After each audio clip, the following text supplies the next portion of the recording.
So this is Aliens with the experimental overhead surround. So got it wired up yesterday. I mean, after quite a few months of kind of delaying it.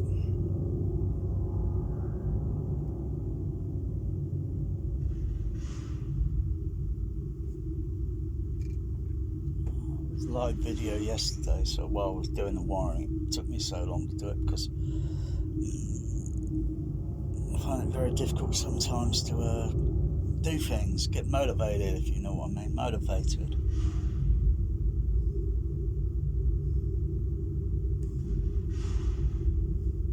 The experimental overhead surround still got a bit of experimenting to do with it.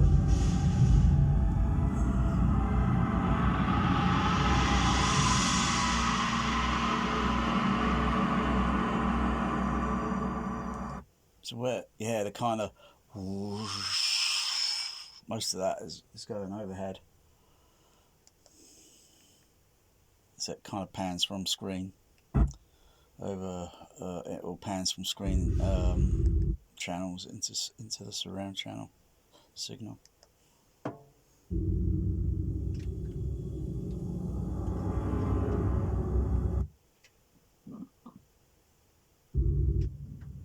Just mute the LCR.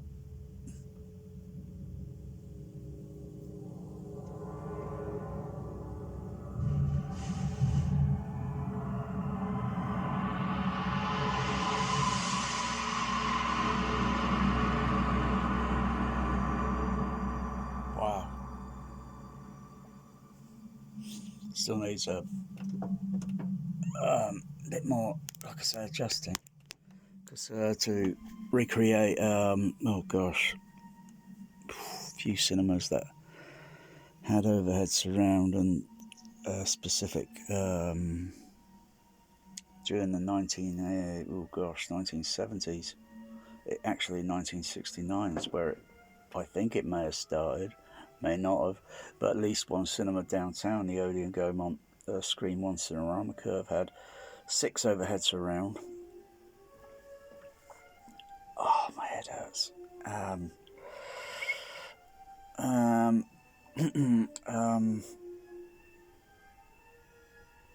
And of course 5 screen behind screen, 5 screen wide. Most people will think that's got something to do with front wide. Eyes are just rolling. Most people will even think, overhead surround, 1969. That I think the premiere was before Ice Station Zebra. I might try and play that actually, see what it kind of sounds like. Because I never experienced that movie in 1969 because I was too young. Well, I'm still am. Of course, when I got a projection job one day, and that was with UCI Cinemas, and that was 1989. But if I go back to 1987, or even a little bit further than that, when Star Wars played, it was playing in screens 1 and 2 downtown, and I heard it kind of that Star Destroyer overhead, day one, if you know what I mean, day one. Yeah, I'll get that on day one. Yeah. I wasn't a listener then. I wasn't a listener until 1987. But I heard several other movies in Screen 1. Kind of like the movie. I kind of got those movies today. I might even try some of those few out. But the thing with like Odeon Screen 1 with its surround is almost a bit similar in a design to how I got my overhead surrounds, because I've got 9 on the ceiling. It's configuring the playback sort of thing, and that's kind of easy in a way, because if I have to manually do it and just turn that amplifier off for these, so if I want to keep, I'm not using the dog channels at the moment because the Dolby SA10 is in default mode, which is like what that one is down there.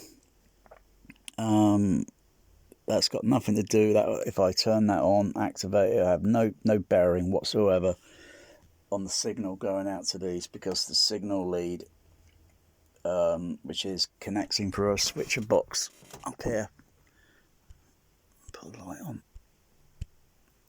going through these simple switcher boxes, data switching boxes, used for computers. Very simple switcher box, you could say.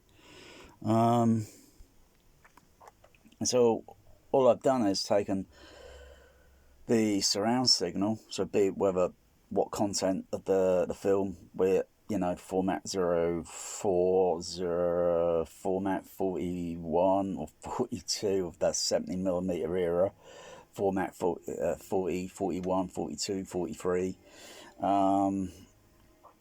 and knowing that, I think this film was like, you know, format 40 back in its time, or 41 or what. And I think, why has it got stereo surround and an LFE signal? Makes no sense.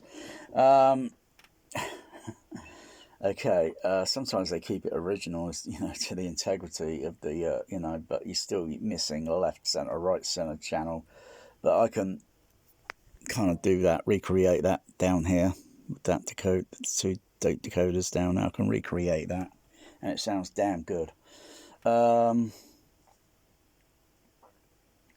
So if I were to do like screen number 1, I would need to use the I don't know if the light can see here. You know, if I cover that up, you know, I'd have to use that speaker there, this one here, and that one there. That's 1, 2, 3.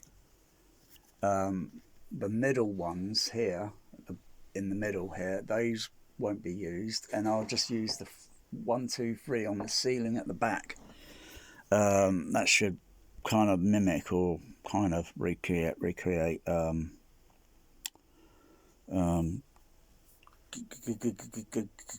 gaumont number 1.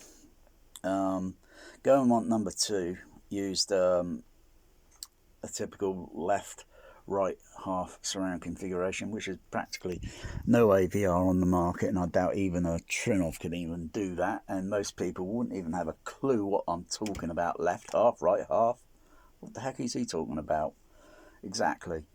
That is how the surrounds were configured, and that playback was usually for whether it be optical Dolby Stereo or 4-track mag or 6-track Dolby Stereo 70, be it format 40, 41, depending on the cinema. That's geared up for 3570 dual projection, or you then have a the surrounds would always be enveloping, whether it be mono, discrete, split stereo surround with a uniform signal that you would kind of hear round here, and you'd hear discrete signal panning and so forth, split stereo surround. And then of course I kind of changed it myself, because I was thinking one day, why don't I try and figure a way out to create to minimize this disorientating effect that I usually kind of hear sometimes, because it's like, there's something, you know, like, and it's always, I would associate it with split stereo surround that I heard in a cinema, mostly Indiana Jones Last Crusade around 1989, local ABC and Empire Leicester Square. And of course, well, when I got a job at UCI, UCI was using experimental overhead surround in all its 10 screens. Screen 5 and 6 are the larger auditoriums, and they had 8 overhead surround. So that's 1, 2, 3, 4, and then 1, 2, 3, 4 down that way. The screen was a little bit different to the smaller auditoriums. Had a good stereo LCR spread. It was only geared for optical, A-type and SR soundtrack, Electro Voice speakers, basic quad amplifiers, Victoria 35, Cinemeccanica Italiano, Cinemeccanica Victoria 5 projector, a simple slide projector, I think a Christie cake platter. I think it was a triple cake platter. Automation, etc., as well as capable of interlocking as well. And Dolby Stereo CP 55 with SRA 5 and a booth monitor, which was Sound Associates. Yeah, it was kind of like, and of course a remote fader between, and we use compressed air to clean the projector. I might get compressed air for cleaning my projector. Simple little air canister, not going for a giant bottle and clean it. I mean, a giant bottle like that would last a few years, I think. And then think, what's the point, really? Okay. So, moving forward, so Gaumont Screen 2, they had their left half, right half with 6 overhead surround speakers. There's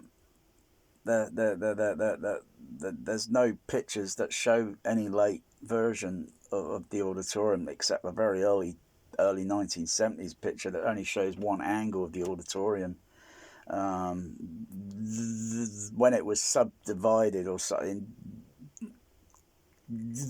divided into 5 screen in '89, everyone's thinking, oh gosh, multiplexes are taking over, damn right. It just ruins cinema, It had a good sound in Screen 2 because you had the sides, the left half, right half, and the 6 overhead speakers that were 2 more or less further at the back of the auditorium, which is more or less when you walk in.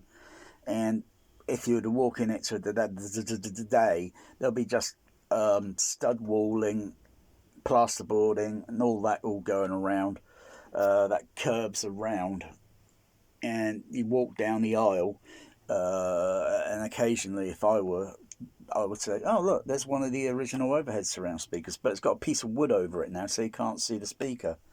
And then I come across another one. Oh look, there's the other one. And if I go into one of the auditoriums, there were 3 auditoriums at the rear of the back, and they were fairly long. They went down so far, and of course you've got to have double walling and all that, so you isolate from the other auditoriums and such as best as possible, because the floor itself, I'm not sure if the floor was a kind of concrete based or if it was wooden. I think it was a wooden base, because I do seem to recall hearing a kind of creaky sound, so I think it's a wooden based floor, very very kind of strong, built in our way. But occasionally, if I go into one of the other smaller auditoriums, which are over to the right and over to the left, and there was one in the middle as you walk in from the foyer, and you just go in and you see, oh, there's an auditorium here, just a few feet down, and there's one, boom, right direct there, and the other one was a bit further down. And if you go all the way round, walk all the way round this way or go round that way, then it leads down to the 2 exit doors going into what was the original auditorium. And sadly, the screen size was reduced because the walls that they put up between the auditoriums, because they had to have a ceiling height as well, of course, they were kind of closed in a little bit, and that thus reduced the light projection from the port window to go onto the bigger screen. And so now the screen in the original auditorium was now like real VHS letterbox. It was awful. Not only that, you got to bring the screen channels in a bit narrower, and it was dreadful. Stereo spread across the screen was just awful. The only thing that really worked in that auditorium was the surround speakers. And when it had SRD put in during the late 99 or something, oh dear, sub bass just seemed over bloated. It just was overwhelming the LCR channel. So all the Jedi Knight kicking Foley punches and all that, and Qui-Gon smacking Maul off the bloody cap, like, poof, you know, all those impacts were totally missing because there just simply weren't enough screen-based channels behind the screen. There was insufficient. Anyway, but how the original Screen 2 worked was pretty good. Of course, as you go a little bit further down into your joint, there'll be a few more overhead speakers. So they kind of wide at the back, and as you go now a little bit further in, they get a little bit narrower, and then as you go a little bit more in, a little bit more narrow, but many feet apart, of course. And it kind of gives this impression of immersiveness. That's a word I don't really like using.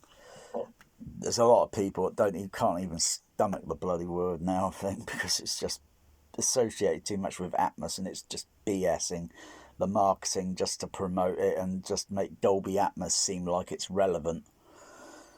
And of course, there was other films that experimented with overhead surround. There's been a few white papers where Sony or mixers were trying to think, let's how to matrix a mono signal, and that's easy. All you do is some mixing, and you antiphase certain part of a soundtrack or elements or such, and you antiphase it, and then the signal of the will be picked up on the decoder and will make it sound like there. You know, it will still have little traits of crosstalk of, you know, but you would get this kind of strong signal like and will make you look. Even if you're listening to Atmos, even in a cinema, you're still going to be thinking, am I hearing the overheads, or I'm not too sure, because you look at how the speakers are placed. They're usually halfway of the auditorium walls, sometimes a little bit high up, not really halfway, but they're a little bit high up near to the ceiling. They're only several feet away from the ceiling if you measure it. And then you got the overhead surround speakers on top. Mine, more or less, I did more or less the same because I was trying to mimic a cinema. I don't mimic, like, I think what Dolby Labs should say, and there's 25, 30 degree, 32 degree angle for the blimmin' overhead surround. Oh, God, put a sock in it, Dolby Labs. If Dolby Labs had a brain, they'd be dangerous. Otherwise, don't you think they would have had, say, like, discrete below surround? They would have had that right from the beginning. But, oh no, they're waiting it out. They've waited it out for 10 years so far. All the other manufacturers, you think Aura 3D's the first with overhead surround? It might be first one with discrete, doing it discreetly, but it is not by far the first overhead surround, because that goes, as far as I'm concerned, it goes locally back around here back to 1969. It may not only been the only cinema, there could have been several others in the UK, several others around the world, but the thing is, like say with UCI Tower Park, the overhead surrounds, all that, that wasn't forced down the public's throat. It was never publicised. It was kind of like, it was there. Dolby Stereo in all screens, Dolby Stereo SR, and that was that. It was never like, oh wow, overhead surround, you know, and how that works, you know, with regular speakers up there, you know, and you just have, well, I had to figure a way out how to do it, because the Denon, it can't do it. I've read a Trinov manual 6 times. Once would have been enough. It can't do it. So I got to do it myself. But this isn't going to apply to anyone else, because I have to say, you have not experienced it. If you're not experienced it, you wouldn't have an idea. You'd think, nah. And that would be that. You haven't experienced that boat. You missed it. You missed that boat. And anyone in their 20s or even in their 30s, forget about it. It's like saying, have you experienced Star Wars? Have you experienced Sensorround, THX sound system, professional? Forget about it. You missed the boat. It sailed. It's that way. It's like, I could say, have I experienced Vitaphone, 78 RPM? they'll all be crackly. The discs would be very heavy compared to an average 33 vinyl. And they were synchronization issues. And of course, if you got a disc that was cracked or broken, I can imagine the difficulty presenting a movie. And that was only early days, kind of like DTS. If the DTS disc got damaged, that's not a big deal. You can still revert to the analog soundtrack or Dolby Digital because it will be on the film print. Early days of 35 multi-sound digital firstly started with SRD, and then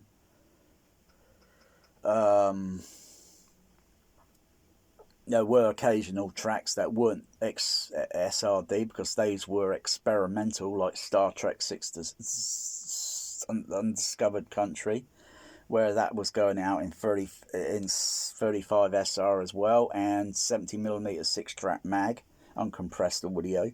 And then you have then DTS, SDDS coming on. They want to get on top of the bandwagon and have a go at it. And then occasionally you see a 30 SRD print with a DTS on it, and then it started to get a little bit common seeing SRD, DDS, and SDDS on the film print. And think about it, all those formats, sound formats, and yet you get a Blu-ray 4K today. Oh gosh, it's only what?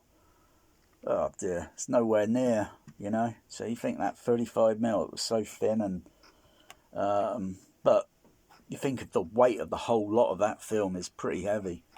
And you think about it. Anyway, so there's the picture, last picture taken of this auditorium before it closed on that day, on that very day, a few years ago. It's home to the pigeons, of course. It's going to be gutted soon, and it'll be turned into flats. All that auditorium won't exist. It'll be all, boom, gone. Floor, everything. Above the ceiling was I believe a metal dome feature, but that was phased out decades ago. All around the auditorium, JBL 8330 surrounds, Mark 1s, there's 16 of them, and a couple in the corners, a few up near projection, slightly in front, dreadful position.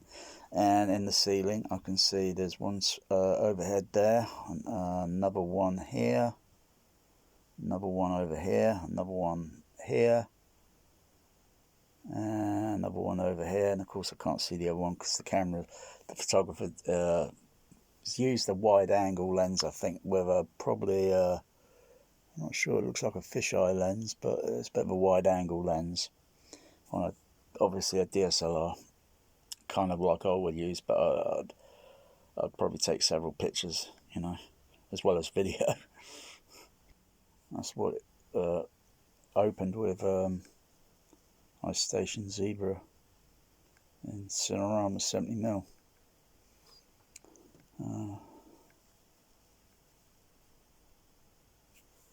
Cinerama. That was screen 1. Not sure what was in screen 2. Something else. Cinerama was phased out in 1970, and then 35mm was put in. There's another picture of that's before they did a little bit more wrecking the bloody auditorium, because they put panels in between all these here and made it look like this wall, made it look a false wall. But how it was designed back then, the architectural design was kind of nice, and there was several Odeons designed that with that architecture. It was very nice architecture design. You don't see that in cinemas anymore today. They are absolute boring.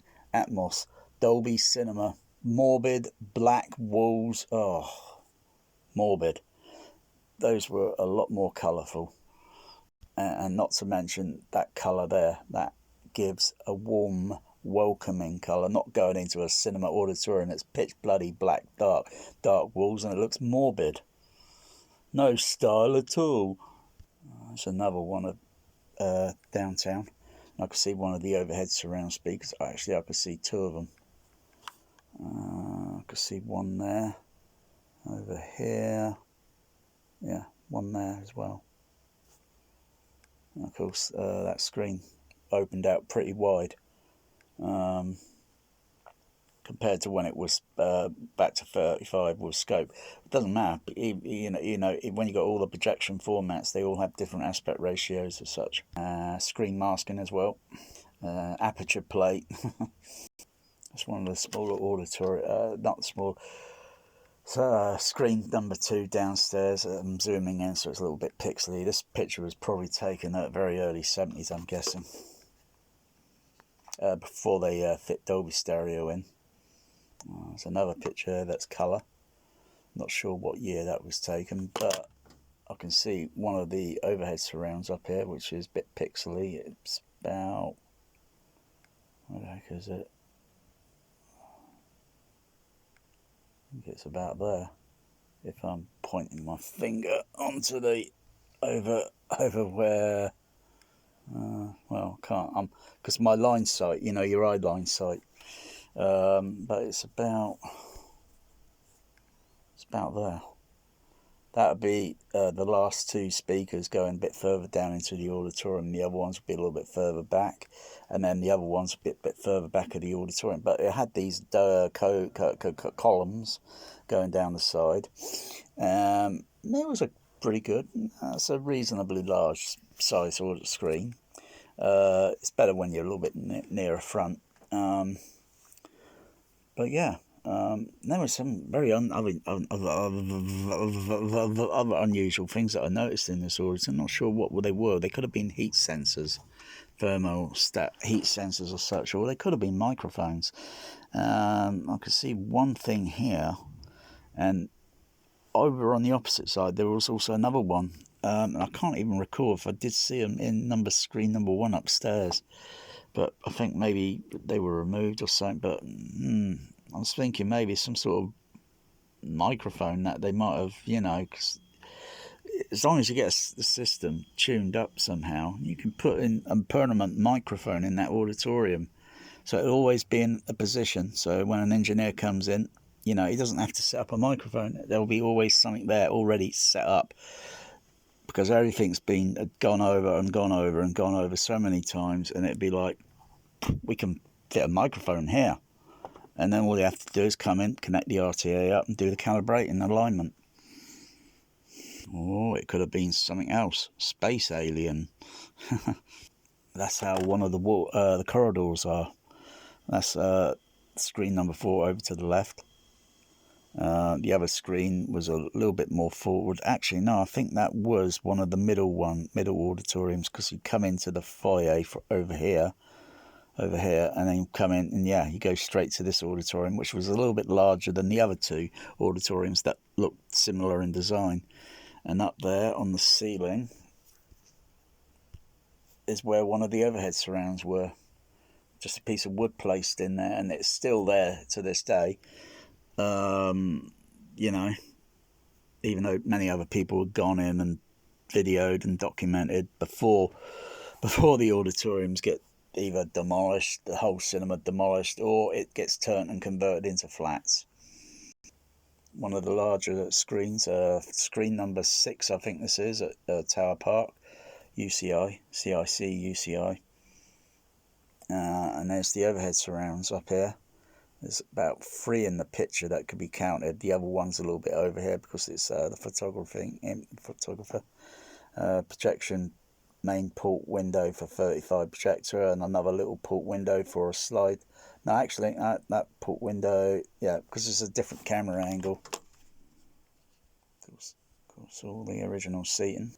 That's a better angle. Same screens. Screen number 6, and then you got a long corridor that goes all the way back here, and this is main projection, and it all goes down to screen number 5, where I think it was head office projection. So a little port window up here. You look out occasionally. I can see the Dolby rack and sound rack all up there. I could see the 35 Victoria 5, and over the other one I could see the slide projector. I know where everything is. It's just, yeah, because I was there, you know. Simple absorbing material going all round, you know, nothing elaborate, nothing like all this BS home theatre acoustic nonsense that you hear about today, and people trying to push this kind of opinion when, you know, you go into, you know, the real thing, you know, the real thing, yeah? Just keep it simple. I just put bloody absorbent material all over the walls, literally. And then I'm going to do damn ceiling as well, because I don't want to hear this flipping, because you still get a slight minimum reflectivity in the auditorium, because you've got to think of how reflections are going to be. Like, you know, you get a little bit of reflectivity maybe on the seat, on part of the seats, on the backs, on the little backs here, or at the back of the seat as such. Not that you would, because this is all absorbed around the side, and then of course it's going to go up onto that type of ceiling, but that type of the material is going to have a density of absorbent, so you know it is got a very short echo in that auditorium. They're very short. Of course, the back lower parts around here and all that around here, that, of course, that's bare and that's kind of reflective. So there's a degree of small degree reflective and most absorb. So, you know, you hear the soundtrack, all right?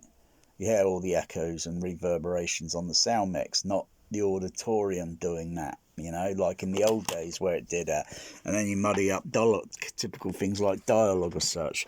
It would still echo even with sound effects and music if you mute the processor on and off, on and off. Or hey, you go in the room, you go in there, you clap your hand, that's a sound effect. Go figure.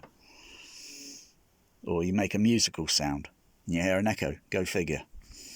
You play a drum or a saxophone instrument. Yeah, and then pause and you hear an echo. Go figure. And these are the smaller auditoriums. These had 7 overhead surrounds. 3 as you come further down into your auditorium from here over to there and then up. There's 6 on the ceiling, and the 7th one was located at the back, with a slight reserved for disability right at the back. So there's a little bit there reserved there for wheelchairs. Again, simple, you know, similar, same colour, lighting, Electro Voice EV speakers. They are Electro Voice. Partly fitted, partly into the ceiling, so there would have been something above there, and they would have been anchored to. And then I could see the air conditioning system.